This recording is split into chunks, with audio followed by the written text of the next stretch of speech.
dear beloved, Boss Mike Cervera. May bagyo na naman. Oo. Kaya mag-iingat ho kayo. Baka wala pa hong naaayos na mga flood control sa mga lugar ninyo, mga kababayan ko. Delikado. Oo, alam nyo naman ang panahon ngayon, kakaiba na.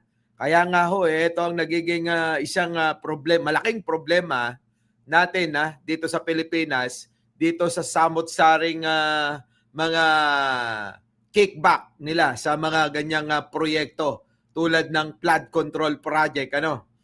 Kasama na ho dyan, mga kababayan, yung pong mga kalsada, mga eskwelahan, mga ospital na pinapatayo nila. Oo, grabe. Lahat kinukurakot talaga. Halos lahat, mga kababayan, nangungurakot na. Ano po? Nako, oo, sabi dito ni Marites Musni. Oo, next month, nandyan ako sa Pinas. Punta ako sa salud na. Oo ba? Bakit hindi? Oo, punta lang kayo, Walang problema. So, eto na, mga kababayan.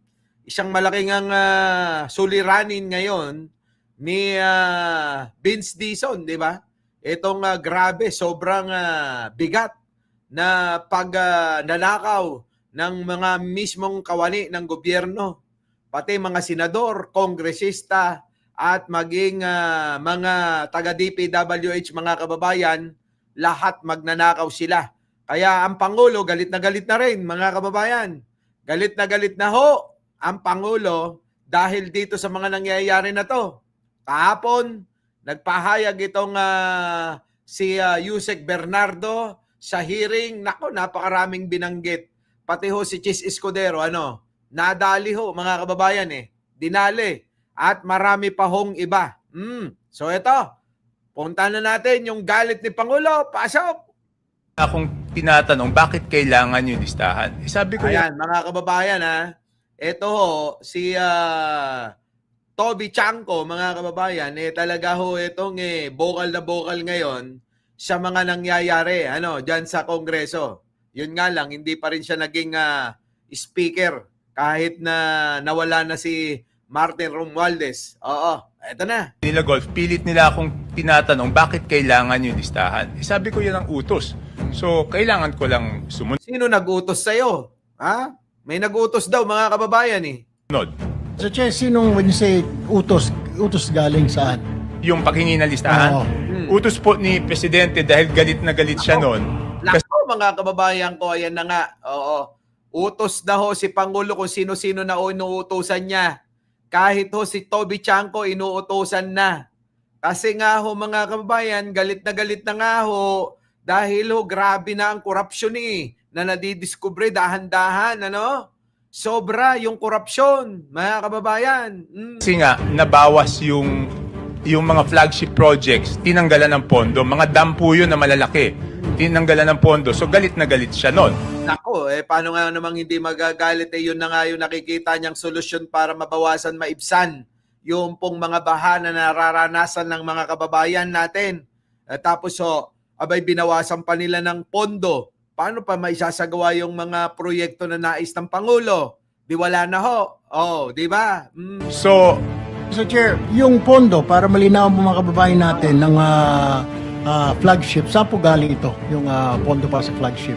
hindi, nandun po yun sa Nandun proposal ng... proposal. Nasa NEP po yun. Oo. So, tinanggal sa NEP at pinalitan nga ng mga insertions. Nako, dinaya mga kababayan, dinaya. Dinaya talaga. Oo. Okay.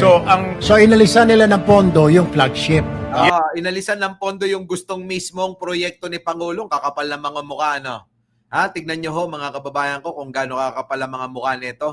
Yung pong nais na mangyari ni Pangulo na proyekto sana, mga kababayan, abay, binalahura din nila. Ginawa rin ho nilang pera. Oo. Nag-insert SIM card din, mga kababayan, para maka-diskarte ng kickback nila. Grabe, kakapal ng mukha talaga. yes po. Programs. Pinilisan lang pondo yung flagship programs ng Pangulo. Alam ko, karamihan doon dami. Oo. So, galit na galit si Presidente. Nako, paano hindi magagalit, mga kababayan ko, yung ginawa nila Saldico, Ginawa nila dyan sa Kongreso, mga kababayan. Ginawa nila dyan sa Senado. In-insert mga kababayan, yung hindi naman para doon. Bagkos pinakialaman pa nila, mga kababayan, yung proyekto ng Pangulo. Magagalit talaga yun. Oo. Di ba? Magagalit talaga ng gusto yun, si Pangulo. So, pinapahingi sa akin yung listahan. Nako. So, hiningi ko po yung listahan. So, nabigay yan sa akin. Nung una, binigyan ako ng hard copy. Sabi ko, hindi ko naman mapapag-aralan kung hard copy yan. So, binigay sa akin yung soft copy, 3 installment. Meron pa silang huling ayaw ibigay, pero sabi ko, hindi ko masisimulan. So, Your Honor, so nung nakuha ko, ang una kong ginawa, Ano ang ginawa mo? Eto na nga ho, mga kababayan, mukhang si Pangulo, yung kanyang pamamaraan, lahat pinapalakad na lahat, mga kababayan, pinagtatrabaho Maging ho etong si Toby Chanco, pinagtatrabaho ni Pangulo, Pero ang nakakapagtaka rito, mga kababayan ko, yung pong mga nakikita nyo na mga nag-iimbestiga dyan sa may Kongreso, lahat ho, mga kababayan sangkot meron pa yung isa, yung Congressman Pimentel, Aba, mga kababayan, pinakita ho yung mga magagarang mga sasakyan at kumukuha rin ng proyekto diyan po sa DPWH. Bilyon-bilyon din ang kinukuha. Kita nyo ho? Kaya ho, mga kababayan, talagang ang korupsyon sa bansang ito dapat masawatan na, matapos at mawakasan na. Kasi ho, mga kababayan, hanggat nandiyan yung mga magnanakaw na yan, mula ho sa dyan sa Senado, sa mga kawani ng gobyerno, sa Kongreso, hanggang pinakamababa, mga kababayan, hindi ho matatapos ang kahirapan ng bansang ito. Dahil ho napupunta lang sa ilan yung pong mga proyekto. Ay kita nyo ho, mga kababayan ko, yung anak ni Tulpo, ngayon ini-expose naman ni Maharlika, na ayun, nagwawaldas ng kwarta sa ibang bansa, mga kababayan ko.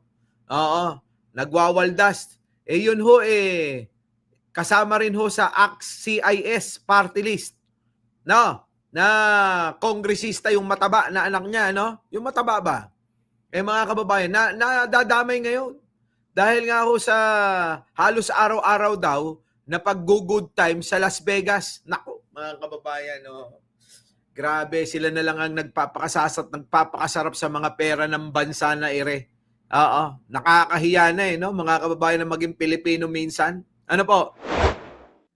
Our beloved Boss Mike! Boss Mike!